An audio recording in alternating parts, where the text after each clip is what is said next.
Bonjour à tout le monde. Merci de nous rejoindre pour ce webinaire qui est co-organisé par Kairos Management et Anaplan. Je suis Laurent Carpentier, associé au sein du cabinet Kairos Management. Et aujourd'hui, on va vous raconter en fait notre savoir-faire et nos expériences sur les sujets du sales forecast et y compris la problématique sur les achats. Et le lien est extrêmement important entre à la fois la partie sales forecast et cette partie achat. Voilà, donc on va débuter en fait la présentation. Juste pour votre info, en fait, si vous avez des questions tout au long de la présentation, vous avez normalement le moyen de nous écrire en fait ces questions-là et on essaiera d'y répondre à la fin de la présentation. Donc, on a prévu un petit peu de temps pour des questions-réponses. Le temps est court parce qu'on a une trentaine de minutes en fait de présentation, donc on s'excuse un petit peu par avance du rythme qu'on va donner à cette présentation. Voilà, donc merci à vous d'être présents et je vous propose d'attaquer. Les intervenants en fait à ce webinaire, vous les avez ici. Donc il y a l'équipe Kairos Management et il y a Alexis Sainte-Beuve d'Anaplan à qui je vais laisser la parole pour présenter très rapidement Anaplan. À toi Alexis. Bonjour à tous. Donc, un appelant en deux mots, puisque ce n'est pas le sujet du webinaire. Le sujet du webinaire, c'est vraiment un sujet métier. Donc, nous sommes le pionnier du Connected Planning. Donc, il s'agit d'une plateforme de planning qui, d'un point de vue technique, comporte toutes les capacités qu'on peut en attendre en termes de traitement de données, de calcul en temps réel, de capacité à traiter de la volumétrie, etc. Et dont une des particularités est la facilité d'accès, qu'on appelle ici par Excel Philosophie, c'est-à-dire que pour prendre en main un appelant et être capable de modéliser des applications de planning, c'est finalement pas plus compliqué que le faire à travers un tableur Excel. Et voilà, comme je le disais, nous sommes pionniers du Connected Planning, donc notre vocation, c'est vraiment d'accompagner nos clients dans la mise en œuvre de projets de planning qui traitent des besoins des différents métiers de l'entreprise. Donc, on en a une représentation ici avec la finance, évidemment, mais aussi les ressources humaines, la supply chain, les ventes, le marketing, l'IT. Et notre particularité, c'est d'essayer de faire en sorte de mieux partager ces données, de connecter les différents métiers entre eux dans des scénarios qui soient assez cohérents. C'est ce que le Gartner a récemment théorisé dans un papier qu'ils ont sorti il y a quelques semaines à travers l'acronyme de XPNA, Extended Planning and Analytics. Donc, ça nous va très bien parce que c'est exactement notre vision et on est vraiment un pionnier de cette vision-là.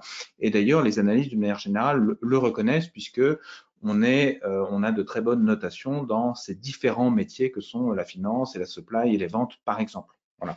Et juste pour dire deux mots, donc en termes de taille de compagnie, nous avons une petite dizaine d'années d'existence. Nous avons une présence assez globale, environ 1500 employés, je dirais, dans le monde, et un écosystème assez robuste et varié.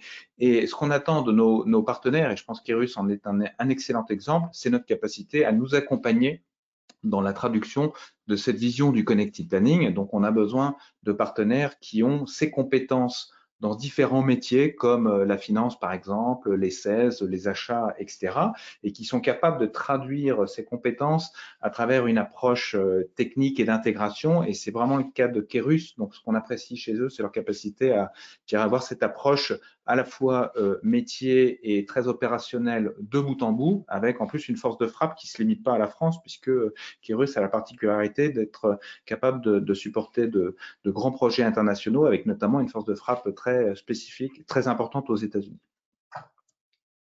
Merci Voilà, je Alexis. m'arrêterai là, Laurent. Est-ce que Ouais, ça te va? très bien. Merci. Je vais présenter rapidement aussi de notre côté Kairos Management, donc qui nous sommes. Nous sommes un cabinet de conseil qui est spécialisé dans la transformation des principales fonctions de l'entreprise, avec un ADN plus particulier sur le pilotage de la performance et sur les sujets prévisionnels en plus. Ce savoir-faire, on l'a développé en fait depuis l'origine du cabinet, depuis sa création, et on l'a enrichi depuis avec le partenariat qu'on a avec Anaplan depuis plusieurs années. Qu'est-ce qui nous distingue Comme le précisait Alexis, en fait, c'est cette capacité en fait qu'ont nos équipes et nos consultants en particulier d'avoir cette expertise fonctionnelle et une bonne connaissance métier. C'est-à-dire qu'on arrive systématiquement dans nos projets à adresser en fait ces sujets-là pour bien comprendre les besoins. Il nous semble important effectivement de porter cette expertise. Le deuxième point, c'est cette approche pragmatique et opérationnelle C'est-à-dire qu'on ne souhaite pas dupliquer ou en tout cas coller des méthodos ou des approches systématiques, mais en tout cas de bien coller aux besoins de nos clients, aux particularités de son secteur et aussi de son besoin pour avoir l'approche en fait la plus adaptée à la problématique qui nous est posée. Troisième point qui est, je pense, une des retours qu'on peut avoir de nos clients, c'est notre capacité à tenir nos engagements et en gros à tenir nos promesses de réalisation en fait, de nos prestations à vos côtés. Et le dernier point qui nous permet du coup de travailler sur des projets de bout en bout, à la fois sur des phases amont de cadrage, de conseil, jusqu'à la mise en œuvre en fait, de solutions comme un appelant. Donc on maîtrise en fait les technologies à la fois EPM, mais aussi plus globalement sur des problématiques d'architecture et finance. Donc voilà, on a cette capacité d'accompagner aussi sur ces sujets-là, ce qui fait de nous effectivement un partenaire qui vous permet de vous accompagner de bout en bout. On va rentrer un peu plus maintenant dans le cœur du sujet qui nous réunit aujourd'hui, qui sont donc les sales forecasts, peut-être en reprenant de manière assez globale en fait les enjeux, les impacts du sales forecast. Si on remet en fait un peu en perspective en fait le sales forecast avec la crise actuelle que nous vivons tous, il y a une pression auprès des managers et auprès de vous, j'imagine, pour adapter vos objectifs, vos feuilles de route.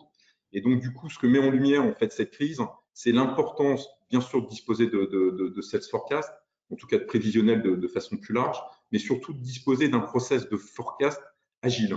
Qu'est-ce que j'entends par agile? C'est cette capacité de mobiliser en fait dans des temps très courts les bonnes compétences, les bonnes ressources, les bonnes données à un instant T pour effectivement avoir l'ensemble des ressources et des moyens et aussi la solution, j'ai oublié, pour pouvoir travailler sur des forecasts. Voilà, donc c'est un point qui permet en tout cas de travailler avec un peu plus de sérénité dans ce type d'exercice. J'ai deux enjeux en fait que je veux mettre en évidence. Le premier, c'est et voilà, la crise est là pour nous le rappeler, c'est de pouvoir effectivement sécuriser d'une part la gestion de cette crise et deuxièmement anticiper sa sortie. Je pense que ça c'est un enjeu majeur que doit porter en fait le sales forecast. Le risque étant de ne pas être forcément au rendez-vous en fait de la demande de vos clients et donc du coup de manquer des ventes et ce qui serait effectivement assez préjudiciable pour la performance commerciale et la performance financière. Le deuxième enjeu qui est l'objet un petit peu de notre webinaire, c'est de pouvoir aligner en fait les stratégies achats avec ces sales forecasts. On a trop vu et on le voit trop souvent en fait dans les expériences, ou en tout cas les problématiques qui nous sont montées par nos clients, une approche assez silotée en fait de ces sujets-là, qui fait qu'on arrive en fait à avoir une déconnexion entre les projections de vente et la réalisation de ces achats. L'impact qu'on retrouve qui est assez notable, c'est effectivement une performance financière, une performance globale qui se dégrade par des achats qui sont décorrélés en fait de cette réalité et en tout cas des sales forecasts. Les deux autres enjeux, je vais les passer rapidement, c'est la maîtrise des besoins de supply et la garantie de cette valeur pour le client. Voilà. Je vais maintenant rentrer un peu plus dans le sujet. En gros, on va vous présenter deux expériences que nous avons menées en fait chez des clients, plutôt dans le secteur du retail et du CPG. La première expérience dont on va vous parler concerne en fait vraiment la réalisation du sales forecast. Et donc, je vais laisser l'équipe en parler. Et la deuxième expérience, effectivement, est un travail qu'on a mené dans un acteur du retail qui a traité à la fois la problématique du sales forecast et l'alignement avec les achats. Donc voilà, je vais laisser la parole maintenant à Johan qui va vous exprimer et vous présenter en fait les différentes approches de sales forecast. Oui, merci Laurent. Nous, les sales forecasts, finalement, on part sur en général, on part sur des schémas finalement assez classiques de départ, mais qu'on adapte systématiquement en prenant en compte donc les enjeux des modèles économiques des clients chez qui on intervient, et également un autre aspect assez important, c'est évidemment les fondamentaux du secteur. En fait, grosso modo, ce qu'on peut dire, c'est que basé sur ces expériences-là, on peut classer nos différentes démarches dans deux grandes catégories. Il y a une catégorie qu'on a nommée ici, enfin des catégories qu'on a nommées ici de manière un peu illustrative, hein, top-down et bottom-up. Dans le cadre des démarches top-down, le point d'entrée est situé plutôt de manière, sur un plan consolidé avec des macro-objectifs, des informations qu'ensuite qui sont saisies donc à niveau souvent transverse ou central, qu'ensuite on décline dans l'organisation via des règles de gestion, qui peuvent se baser sur une performance passée, sur d'autres perspectives comme un budget ou d'autres forecasts, ou alors des règles ad hoc, hein, des ratios qu'on peut appliquer au cas par cas avec le métier. Ce qui permet donc d'avoir une vision complète à la fois agrégée, transverse et puis détaillée. Il s'agit de types de démarches qui sont un petit peu plus light probablement que l'autre catégorie ou l'autre type de démarche bottom-up qu'on va parler dans un instant. On le retrouve un peu plus souvent dans le retail, en matière d'un point de vue sectoriel, ou dans des contextes où l'analyse de la performance fait autour des notions de point de vente ou du client. Pour ce qui est de l'autre grande classe, donc le bottom-up, comme son nom l'indique, le point de départ se situe à un niveau plus détaillé, voire très détaillé, quand on raisonne autour des notions du produit, qui aussi est un élément prépondérant souvent dans ces démarches-là.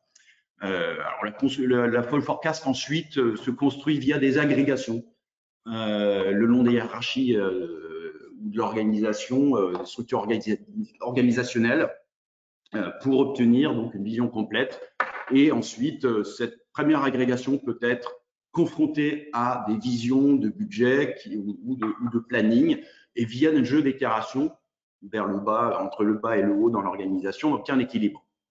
Ce sont des démarches un petit peu plus complexes, plus analytiques à mettre en œuvre, qu'on retrouve un peu plus dans le domaine du CPG ou de manière plus générale dans l'industrie. Voilà, ça demande aussi une plus grande maturité de la part des organisations en général qui en intervient, que ce soit au niveau processus, parce qu'il y a plus d'intervenants, au niveau des données qui sont plus détaillées, ou au niveau des systèmes d'information, puisque notamment les systèmes transactionnels jouent un rôle prépondérant en tant que source de données dans ce type de démarche. Alors justement, pour illustrer un peu plus cette catégorie de bottom-up, je vais laisser la parole à Samuel qui va rentrer un peu plus dans le détail de ce processus et également vous faire une petite illustration sur un appelant d'un état de restitution issu d'une démarche bottom-up.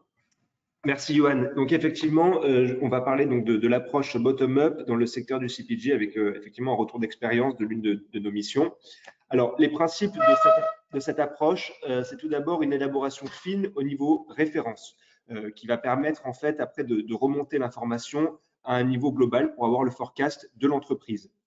Le deuxième point, c'est la prise en compte de profils de performance passés qu'on va utiliser pour forecaster les produits existants par rapport aux données historiques par exemple, et également de simulation d'évolution qu'on va utiliser pour les nouveaux produits en se basant par exemple sur une performance de produits similaires. Donc ça, c'est le principe de cette approche. Parmi les contraintes qui ont été rencontrées, la première, sont des processus qui peuvent ne pas être alignés avec une information incomplète ou hétérogène. En effet, l'information vient de plusieurs services, que ce soit le service commercial, le service finance, le service supply chain. Donc, ils peuvent avoir des niveaux d'information qui sont différents et avec des processus également aussi différents. Donc, ça peut être une problématique. La deuxième, ce sont des systèmes non intégrés, puisqu'effectivement, plusieurs sources de données permettent de récupérer la donnée, que ce soit des ERP, des fichiers Excel. Et donc, il y a ce besoin d'automatisation aussi pour pouvoir avoir la donnée à un même niveau et que les différents services puissent se parler. Parmi les étapes de cette approche, la première, c'est effectivement de définir un périmètre produit et prévision client. Alors, parce qu'effectivement, comme on forecast à un niveau produit, on va avoir besoin de définir un scope des produits qui vont être vendus sur l'année et d'éliminer donc les produits qui ne sont plus vendus. Donc, on a cette première étape qui est importante pour limiter le périmètre. La deuxième, ce sont de faire des choix sur des scénarios locaux, notamment des scénarios qu'on peut appeler pessimistes, optimistes, réalistes et qui vont permettre de prévoir le forecast par rapport à différentes performances et donc différentes simulations. Donc, ça peut être effectivement un des enjeux d'avoir différentes versions de ce forecast. La troisième étape, c'est la prise en compte des promotions. En effet, donc dans ce secteur du CPG, on va avoir des promotions qui peuvent être faites soit à un niveau référence, mais également à un niveau national. Par exemple, des campagnes publicitaires. Donc, il y a ce besoin de forecaster ces promotions avec un impact sur l'augmentation des ventes et également sur une période bien définie. Donc ça peut être pris en charge par le service marketing, par exemple. Ensuite, on a l'analyse des prévisions de vente locale, donc qui va être faite par l'équipe commerciale qui a également saisi donc les informations et qui va pouvoir analyser à un niveau par exemple client ou à un niveau produit ce que donnerait donc par mois les prévisions de vente futures pour pouvoir faire des modifications à une maille plus ou moins macro. Et par la suite, donc les directeurs des ventes peuvent analyser donc ce forecast à un niveau global et faire des ajustements également plus globaux. Parmi donc la proposition de valeur que l'on a pu apporter notamment avec l'outil Anaplan, ce sont dans un premier temps des processus alignés qui facilitent la communication et le travail collaboratif. En effet, l'objectif c'est de faire parler donc tous les différents services dont je parlais, donc commercial, marketing, finance, et effectivement avoir une même plateforme qui leur permette de collaborer et de communiquer plus facilement. Le deuxième point, c'est une plateforme Anaplan qui permet d'avoir une vision transverse et cohérente, puisqu'on va automatiser, on va récupérer les données de différentes sources d'information, mais à un même niveau. Donc, ce qui va permettre de plus communiquer entre eux. Et le dernier point, c'est une capacité de traiter des volumes importants de données, parce que dans Anaplan, effectivement, on n'est pas limité à un volume en particulier, et donc on peut avoir des niveaux vraiment fins d'information. Donc, ce que je vous propose maintenant, c'est de rentrer dans une illustration sur Anaplan en faisant effectivement un zoom sur deux objectifs que propose Anaplan, sont la capacité de collaboration et de communication et aussi l'aspect de simulation.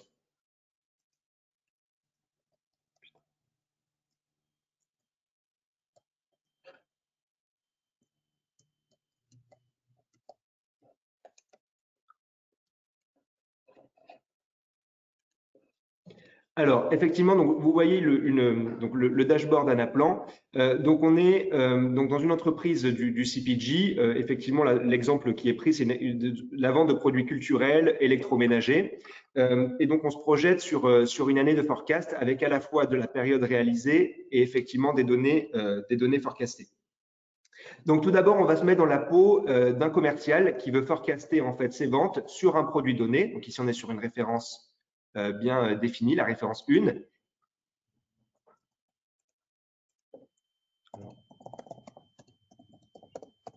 Pardon, excusez-nous, on a un petit problème de connexion.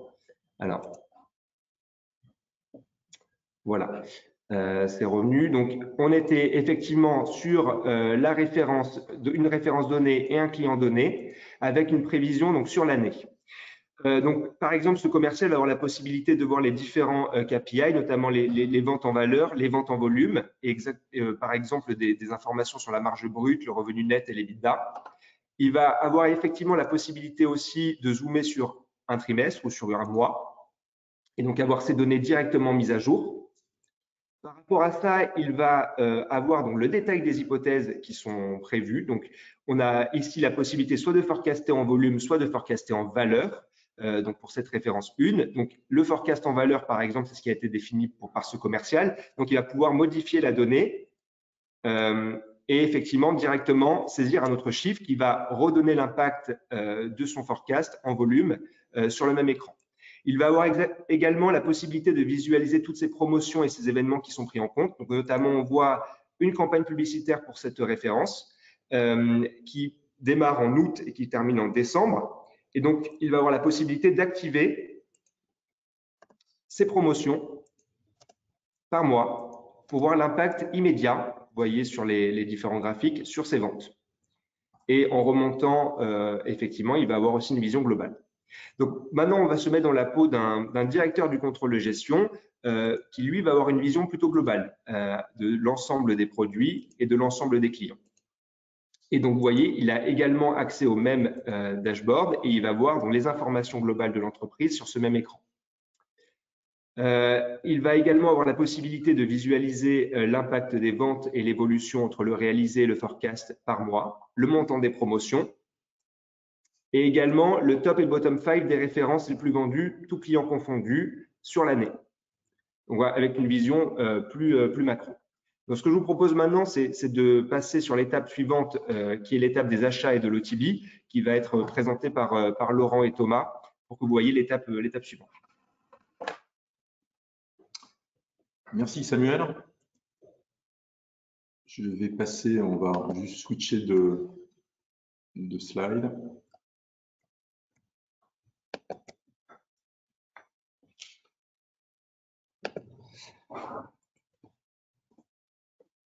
Excusez-nous. Est-ce que vous voyez bien notre écran? Je pense que oui. Voilà, donc on va maintenant parler de la deuxième expérience. Ah, excusez-moi, on a un petit point technique.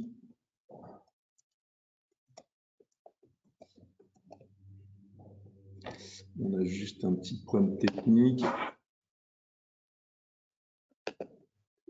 Voilà, je pense que vous voyez maintenant notre écran. Sauf erreur. Voilà, donc on va maintenant vous parler en fait de notre deuxième retour d'expérience qui concerne effectivement à la fois les sales forecasts. On ne va pas détailler en fait dans cette présentation. Par contre, on va vous présenter un petit peu ce qu'on a fait sur les achats. Donc c'est un acteur du retail pour lequel on est intervenu donc avec un Anaplan et on a développé en fait grâce à cette expérience un savoir-faire sur les achats qui reprend en fait de manière un peu spécifique la manière dont le business est réalisé en fait chez cet acteur. En gros, ils ont une logique et ça se retrouve assez régulièrement dans le secteur du retail, des logiques d'offres, entre des offres saisonnières d'une part et des offres permanentes d'autre part, et qui répond du coup à des enjeux économiques un peu différents et la réalisation en fait des achats du coup diffère. Donc, si je devais les synthétiser de manière très rapide sur ce qu'on appelle les offres permanentes, en fait, le point de départ de ces offres permanentes sont plutôt effectivement la partie demande cible, c'est-à-dire qu'en fait, elles s'appuient et elles sont réalisées au regard d'une demande cible, donc il faut couvrir cette demande cible, et avec la prise en compte des niveaux de stock pour derrière déterminer de manière fine les achats. Et la deuxième approche qu'on a développée dans Anaplan, c'est pour les offres saisonnières, c'est un peu plus complexe parce qu'effectivement, elles apparaissent, enfin, elles sont récurrentes et régulières, donc du coup, une complexité dans la réalisation de ce process-là. Mais en tout cas, la logique est un peu différente des offres permanentes puisqu'elle s'appuie en fait sur les objectifs de vente, donc sur les sales forecasts. Et après, il y a un enchaînement en fait d'étapes qu'on va maintenant vous détailler par Thomas, qui se distingue en deux étapes. Il y a une première étape, le calcul de l'OTB, que Thomas va présenter, mais qui est assez classique. Et ensuite, une deuxième étape beaucoup plus contraignante et beaucoup plus complexe, qui est la partie achat, jusqu'à la préparation des commandes pour être envoyées ensuite dans un ERP. Donc, je vais passer la parole à Thomas, qui va maintenant vous présenter cette expérience. Merci Laurent. Donc en effet, un processus d'achat du coup est bien en deux étapes. On a une partie sur calcul de l'OTB et une autre qui va être vraiment les achats en tant que tels. Donc le principe de cette première phase du processus d'achat est donc l'élaboration de cette enveloppe d'achat à partir des prévisions de vente.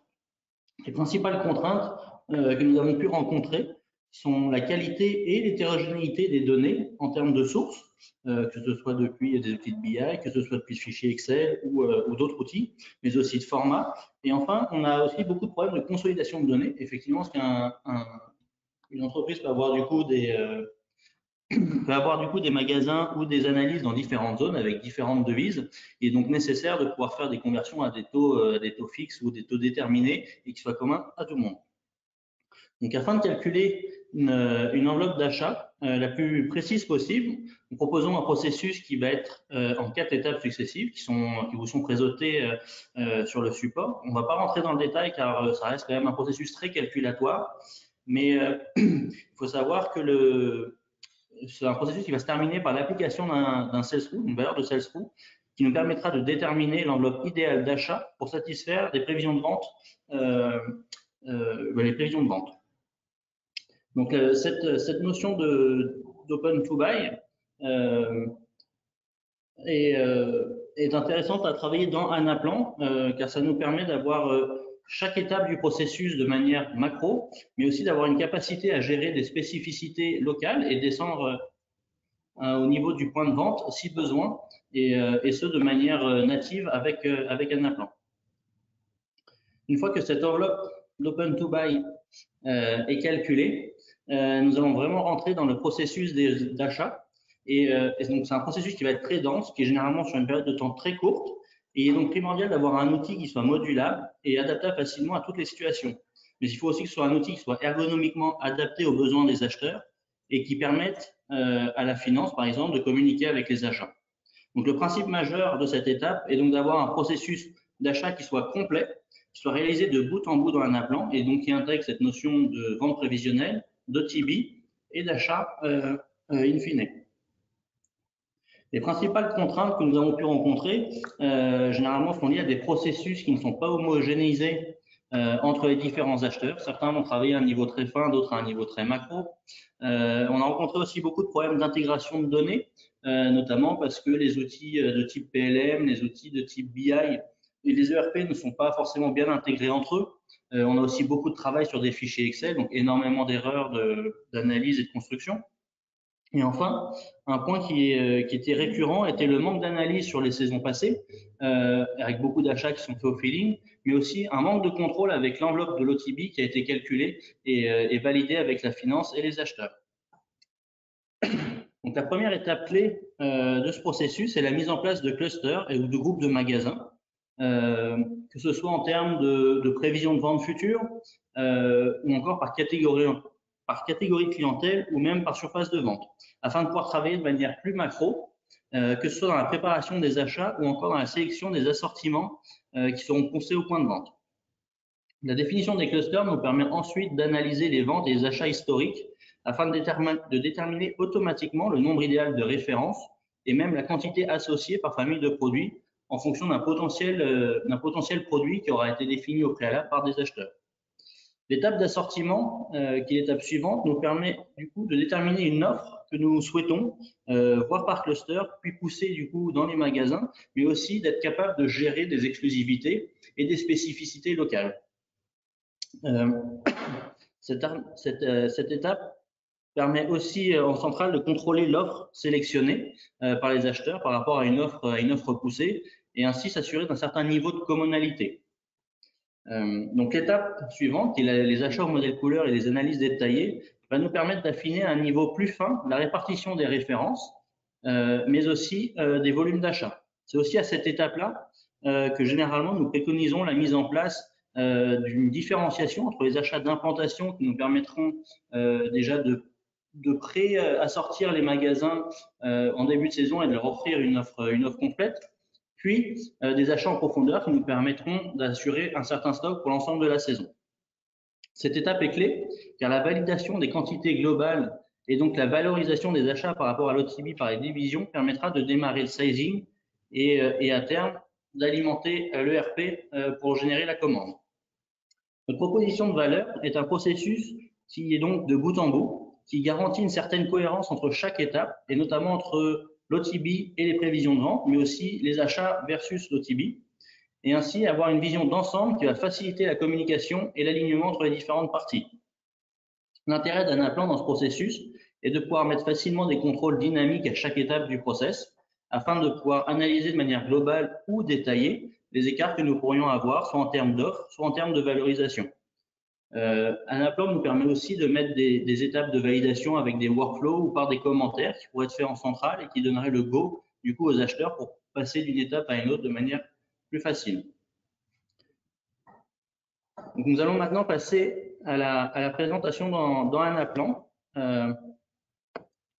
Nous allons supposer que nous sommes un business analyst qui serait en centrale et qui a une première étape qui serait l'analyse des données entre les ventes et l'OTB. Donc sur cet écran-là, Le premier bloc en fait est vraiment cette analyse centrale où nous pourrions avoir un rapport avec les prévisions de vente au global, le sell-through qui a été déterminé et donc par conséquent l'enveloppe d'achat idéale qui a été calculée. Cette enveloppe d'achat va être mise en rapport avec la valorisation des achats dans la partie droite de la table.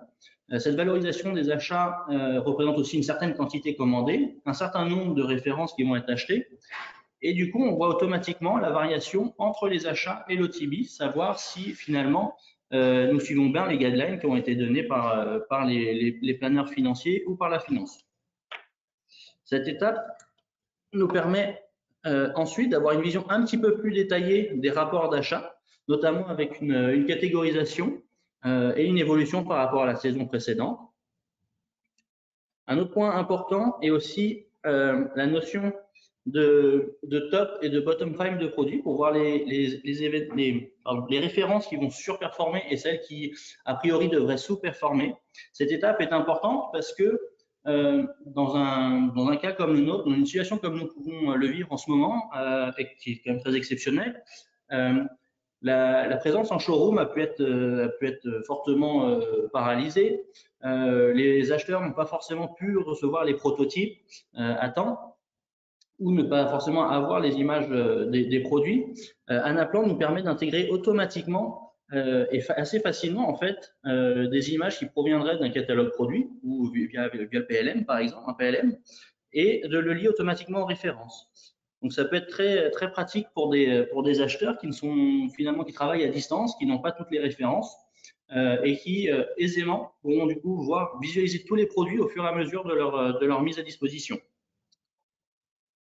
De ces premières grosses analyses, on va rentrer dans un niveau un petit peu plus détaillé qui correspondront plus aux acheteurs ou en centrale, où on va pouvoir analyser la commonalité des achats. La commonalité des achats est un rapport qui est quand même assez important car il permet de s'assurer que finalement les régions adoptent bien l'offre proposée en centrale et que la différenciation entre les magasins ou les spécifications propres aux magasins ne représente finalement qu'une mineure partie des références. Donc c'est pour ça que nous avons des analyses par zone pour s'assurer que finalement la majorité des références sont adoptées sur la majorité des zones. Donc ça nous permet aussi d'analyser la variation par rapport à la saison précédente. On a assez facilement beaucoup d'analyses qui peuvent être modifiables là-dessus. Une fois cette commonalité revue, on va descendre à un niveau encore plus fin et s'assurer par pays, par catégorie de produits, comment se situent les achats par rapport à l'enveloppe d'OTB qui a été déterminée préalablement. Donc si on prend l'exemple des hommes, on peut voir par pays que nous on a mis un ratio de validation qui serait de 4%. On a assez facilement l'ensemble des pays qui sont en erreur. Et au niveau des acheteurs, au niveau central, on va pouvoir valider ces achats et ce delta afin que justement les acheteurs puissent passer à l'étape suivante et commencer leur sizing. C'est ce qu'on disait tout à l'heure dans la présentation. L'essentiel est que ce ratio d'OTB versus achat ne soit pas complètement, on va dire, décalé et que du coup, on puisse suivre des ventes prévisionnelles. Et donc, il est important de se caler là-dessus, puisque le sizing, finalement, ne sera qu'une résultante de ces achats en quantité à la référence. Nous allons donc passer maintenant à un petit récapitulatif avec Laurent, qui nous reparlera du coup de l'ensemble des points clés. Et du coup, ce sera notre petite conclusion.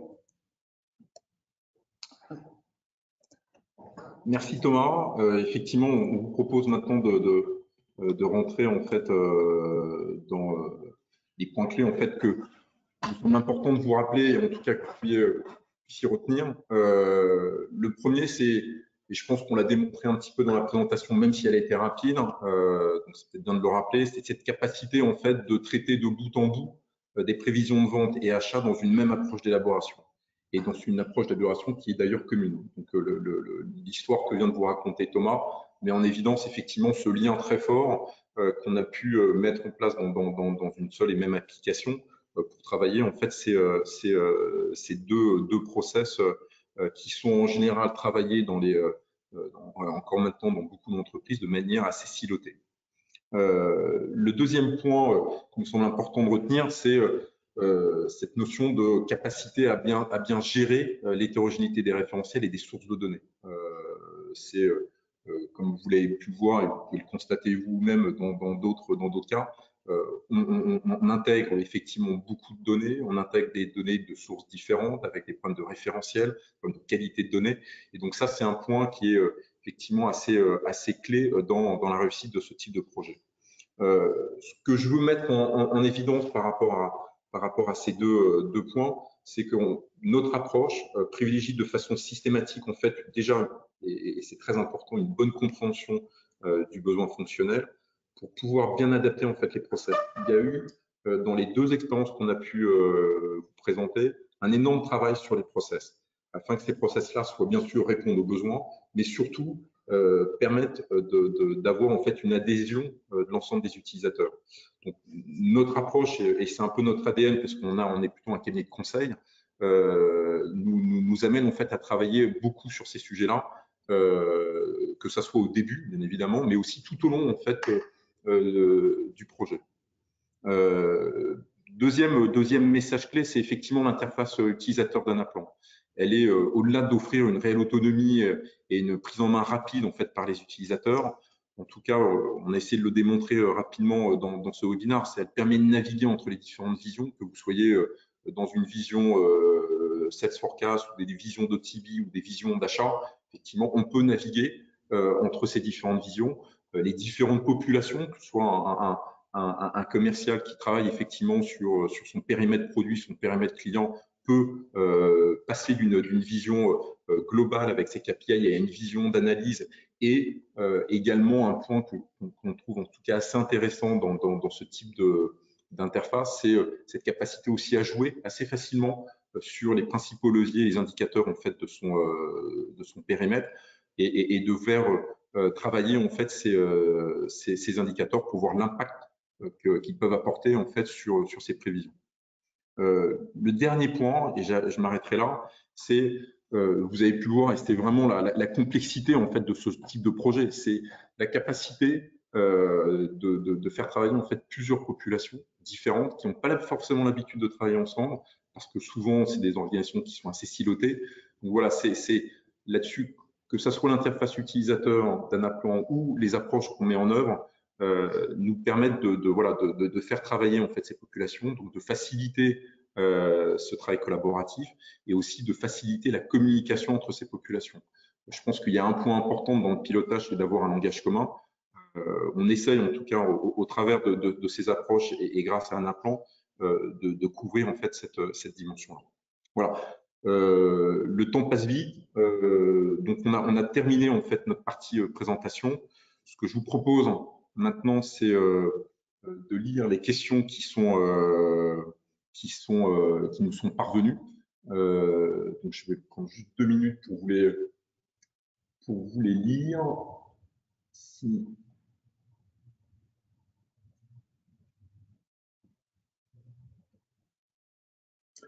Alors, si je lis la première question par ordre d'arrivée, vous me posez la question de savoir si le témoignage quel est le timing ou le délai d'un projet de ce type entre des travaux de cadrage jusqu'à sa mise en œuvre.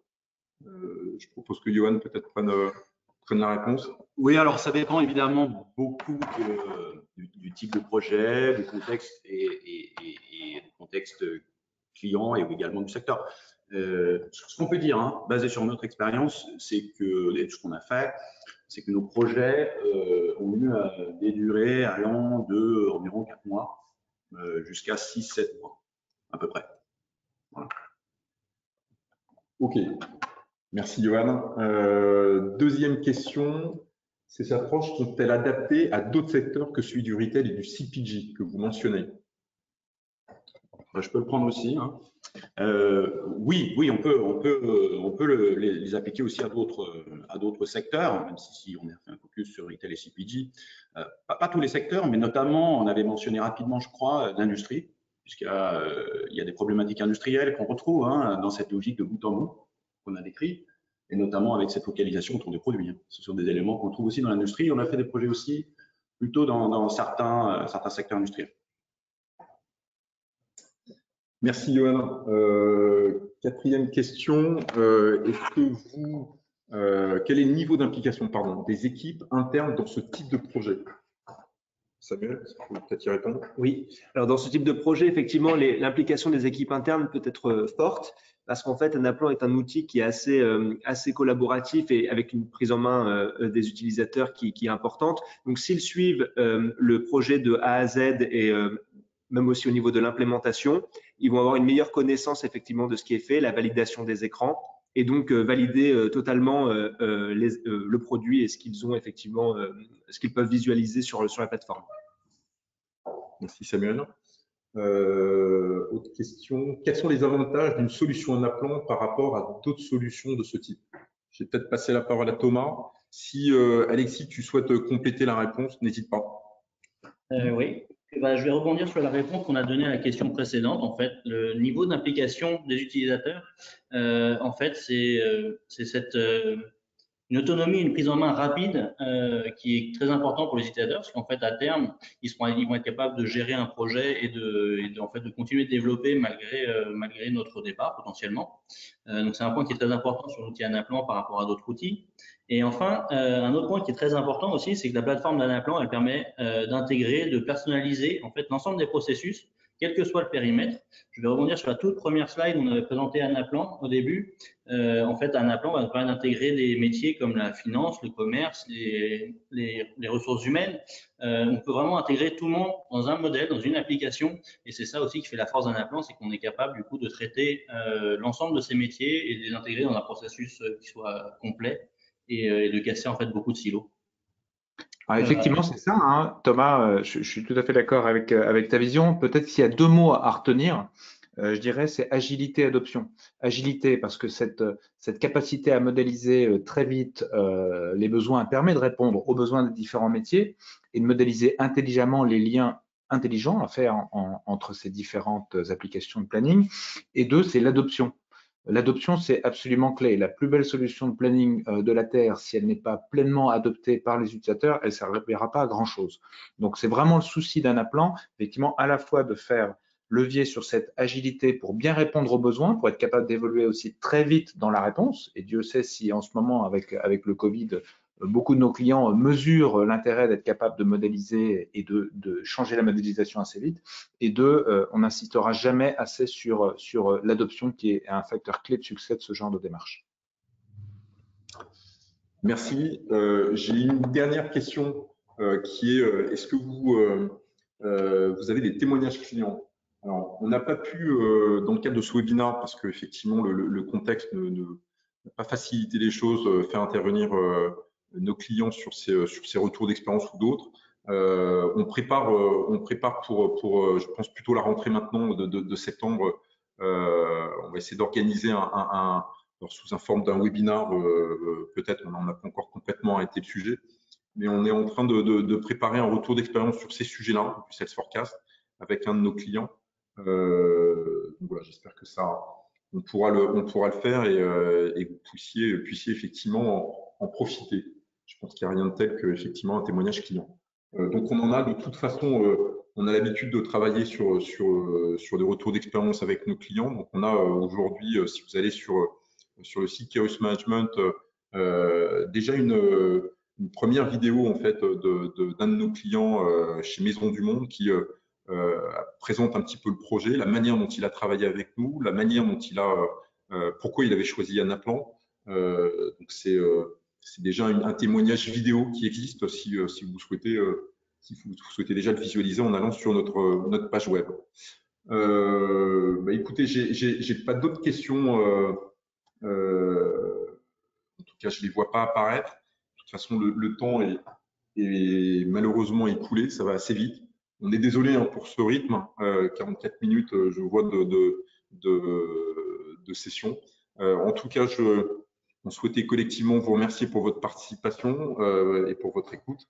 Et on espère vous retrouver si vous le souhaitez. En tout cas, si vous souhaitez développer un peu plus les sujets, on est à votre disposition, bien évidemment. Et on verra s'il y a d'autres questions qui arrivent dans dans cette application, d'essayer d'y répondre peut-être indirectement. Pour votre info, en fait, ce webinaire est enregistré, donc si vous souhaitez le réécouter, je pense qu'il sera disponible aussi sur notre page, que ce soit Chaos Management ou Anaplan. Voilà. Bah, écoutez, merci beaucoup et à très bientôt. Et puis portez-vous bien. Au revoir. Au revoir.